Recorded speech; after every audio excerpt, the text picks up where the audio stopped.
I had a great childhood. I am very fortunate that I was able to have the life I have. I have a college background. I've been a drummer my entire life. I was an athlete. Uh, Mhm. yeah, I mean, I was very involved in healthy things. I never had a drug problem. Like, I never struggled mentally my adult life or even as a child. So I was a tomboy growing up. Like, just being an athlete and Mhm. a drummer, and I grew up dirt biking. Like, I was very active, and I was always curious what it would be like to be more of the pretty girl, like to model and Okay. things like that. And Yeah. I remember in college, I started to experiment more with like my feminine side, and I got into modeling. I felt like I was blossoming around that time at 20 years old. And I was starting to get, I guess, more opportunities as a model. And we're talking Mm. mainstream stuff. I wasn't tattooed yet. I was doing sort of catalogs for companies. I was doing just, yeah, more, I guess, standard modeling. And then I was working a promotional modeling event in San Diego, and I got Mhm. approached kind of by like a scout company to shoot my first video or to talk about doing adult modeling. And I don't know, I was curious. I was also a little impulsive to make some fast money because I was just a college kid. I was working at Trader Joe's at the time, and doing these type of modeling gigs. Yeah, I was a sales rep for different nutrition companies because I have a background in health and nutrition. And Okay. yeah, I owed some money to the DMV for Okay. accumulating a lot of speeding tickets because I was really into motorcycles Ah. and I had a heavy foot, So I owed a good amount of money, and I was, I guess, realizing that I had to get my license fixed, and I wanted to pay off some of this debt. And when I got approached by these scouts, basically, I just thought, oh, I can make some faster money this way. I had also tried dancing. So I Mhm. worked at a strip club at one point. I was experimenting a little bit more, like I was getting more comfortable with my body. And then I started doing nude modeling at one point. So nudity and being, I guess, sexually comfortable I was okay with it. I was Mm. also experimenting a little bit with webcamming with my boyfriend at the time. So it was sort of a progression, like the idea of shooting porn, and I realized, like, oh, I didn't see really anything wrong with it. And my curiosity kind of got the most of me. And what I tried to really speak about in a lot of my videos is that women at this point in their life, like around 19, 20, 21, whatever, even earlier, like 18, high school, they're starting to become more sexual beings, I guess. And a Mhm. lot of people in the adult industry, producers, scouts, these companies, they know that. Like, they know that women are more vulnerable at this point in their life and that they're more likely to experiment. And so they kind of prey on younger girls at this point because they know they're more likely to want to shoot porn. So I definitely felt that. I felt like almost like this pressure by predators kind of trying to get me to go down that route. So yeah, I had shot a couple of amateur videos that were targeted to first timers. One of them was GirlsDoPorn, which that company is now done. I mean, the owners are in jail for sex trafficking and leaking legal information of these girls that shot for them. I was one of those included. It ended up being a class action lawsuit, and the company is gone. So that was the first company I worked for, and they only shot first timers. So yeah, I mean, I was a little overwhelmed, but once that video got out, the shit hit the fan. I mean, everyone in my hometown found out. It was kind of all over the internet. My legal name got leaked with it. It was kind of a mess. It was a disaster. I mean, it really... Did you know that it was going to be on the internet? No. I mean... Oh, so you were one of those. Yeah, I mean, I had no idea. So I remember with that... They actually even said that this video was only going to be for private buyers that were paying basically for custom videos, that it wasn't going to be released in the United States. I mean, they completely lied.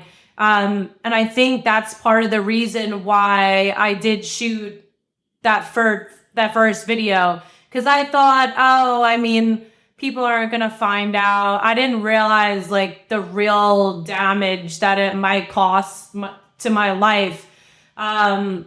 So yeah, I was under the impression that it wasn't going to be on the internet the way that it happened. And they lied to a lot of women. And when I signed that model release form, I had no idea that I was going to end up like that.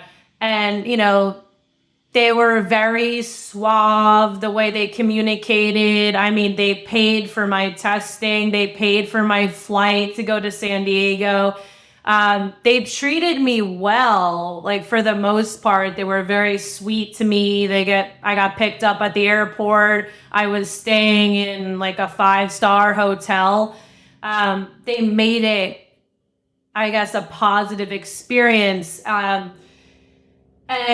you know, around this time too, there was a lot of ads like this on Craigslist, on different sites, you know, for, discreet modeling, adult model, like all these things that I think were very it was a lot of bullshit, you know, like they weren't really being transparent with what these women and models were signing up for. How did it feel when it came out? I mean, I was humiliated. You know, I was just, I kind of realized like, oh shit, this is real. And now I gotta... When did you first realize? Did someone... This is funny. I was dating someone at the time, and we had just started really getting into a relationship, and I was sitting on his bed, and my best friend, who was really the only person that knew I was shooting this video, because I didn't tell anyone that I was going to California to shoot this video. I mean, I'm from Long Island, So I was still on Long Island at the time. And my friend just texted me and said, hey, that video's out. Like, it got leaked and people started getting the link. And it just spread like wildfire all over my town. And this was months later. So I almost forgot about it because I didn't realize that it was going to come out. So, then I just kind of realized I had to embrace reality and realize, oh shit, this video's out and everyone's going to start finding out. I think people listening might not realize how big of a thing that day is. Yeah. Or how big an event that is. Because I've seen interviews of other people and from the same case, and their entire lives were devastated, like suicidal, like they're still having medication and therapy now. And obviously you took a different approach and had a different mindset, maybe different values. And I thought you were one of the ones that just thought, like, wanted to be a porn star. I didn't realize that you were manipulated into it too. Yeah. I guess because I saw that you were a porn star, so I assumed that you got into it wanting to do that job. Yeah. I mean, I was curious, because like I said, I was experimenting with nudity and the whole idea of being even a stripper or an exotic model. I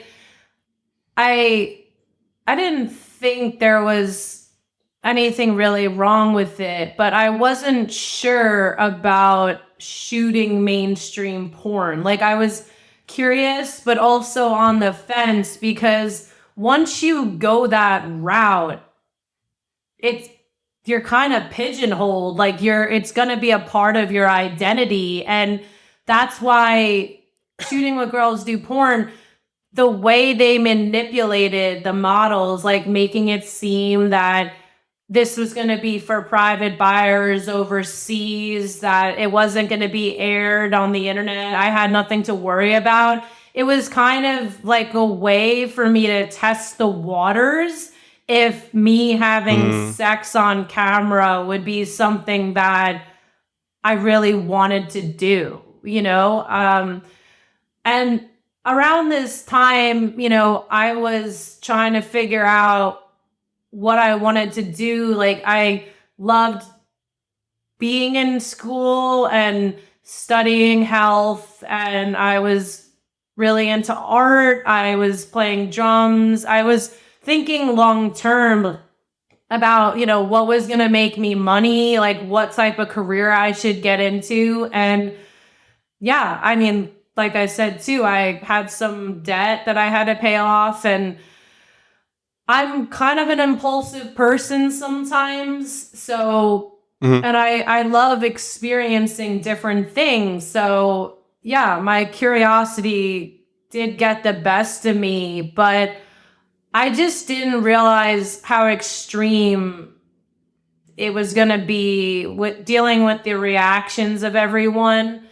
I didn't really think about, I guess, the consequences, because I really didn't think that all these people were going to find out. And it was a very dark point in my life, when the first video came out. I got made fun of a lot. A lot of people made fun of my body, just projecting all this criticism and hate onto me. So I definitely thought that I made a huge mistake. I was really embarrassed, and I was suicidal at one point. I thought that I embarrassed my whole family. I was a laughing stock of my hometown. And luckily, around that time, I mean, I didn't shoot adult stuff again after that for a while, because I was trying to, clean up my life. But I started traveling more. I was just trying to get myself out of that darkness